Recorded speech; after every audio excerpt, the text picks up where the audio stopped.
Mesdames les présidentes, mes chers collègues, chers amis. Je suis tout d'abord très heureux d'être aujourd'hui parmi vous aux côtés de la résistance du peuple iranien. J'ai eu la chance en septembre dernier de rencontrer Madame la Présidente et d'avoir avec elle un échange d'une très grande richesse qui m'a permis de mieux comprendre encore l'ampleur de votre combat.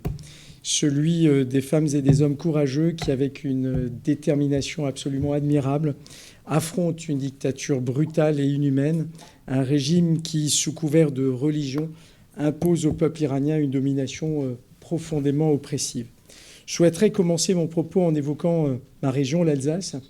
En effet, en 2008, Adrien Zeller, qui était également un ami et alors président de région, déclarait devant vous, Madame la Présidente, au moment où une majorité de parlementaires français apportaient leur soutien à votre plan en 10 points, dans lequel vous affirmiez clairement qu'il existe face à ce régime une troisième voie, celle d'un changement démocratique en Iran par le peuple et par la résistance organisée, ni la complaisance, ni l'intervention militaire. Et je cite, « Cette rencontre est destinée à avoir un impact majeur auprès des membres du Parlement ».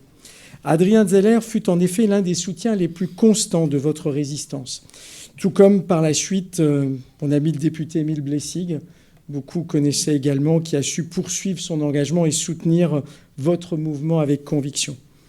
En somme, mes deux prédécesseurs, Adrien Zeller d'une part, Émile Blessig d'autre part, vous ont toujours fortement soutenu et je m'inscris pleinement, modestement, dans leur continuité. À titre personnel, je veux dire combien je suis admiratif de la constance et de la ténacité de votre résistance organisée après tant d'années. Je suis convaincu que cette résistance mérite pleinement un Iran libre et démocratique. Malheureusement, comme nous le savons, ce régime ne se limite pas à ses méfaits à l'intérieur de l'Iran. Il mène également à l'extérieur des activités extrêmement dangereuses et déstabilisatrices. En avril 2025, le gouvernement des Pays-Bas a convoqué l'ambassadeur d'Iran afin de lui notifier sa vive protestation contre les ingérences du régime sur leur territoire. Une démarche diplomatique, vous le savez, extrêmement rare, mais pleinement justifiée face à l'augmentation d'activités suspectes menées par des agents du régime sous couvert diplomatique ou via des réseaux clandestins. Plus récemment encore, au mois de mai, la police britannique a également arrêté 7 individus d'origine iranienne soupçonnés de préparer une action violente au cœur même de la ville de Londres. Les détails de l'enquête demeurent confidentiels, mais les premiers éléments indiquent une fois de plus l'implication probable et implacable du régime de Téhéran.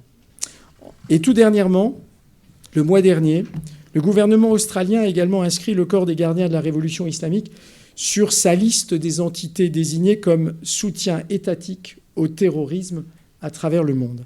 Ces exemples démontrent clairement que le régime iranien ne se contente pas de réprimer son propre peuple, il menace également la sécurité et l'instabilité de pays européens et de démocraties alliées par ses activités malveillantes et ses ingérences.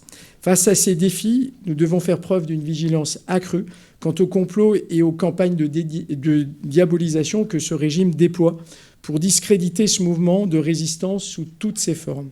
C'est pourquoi je tiens à affirmer haut et fort mon soutien au comité parlementaire pour un Iran démocratique, soutien à cette résistance juste et noble et appelle l'ensemble de nos collègues députés à se joindre massivement à cette nouvelle déclaration concernant l'Iran. Je vous remercie.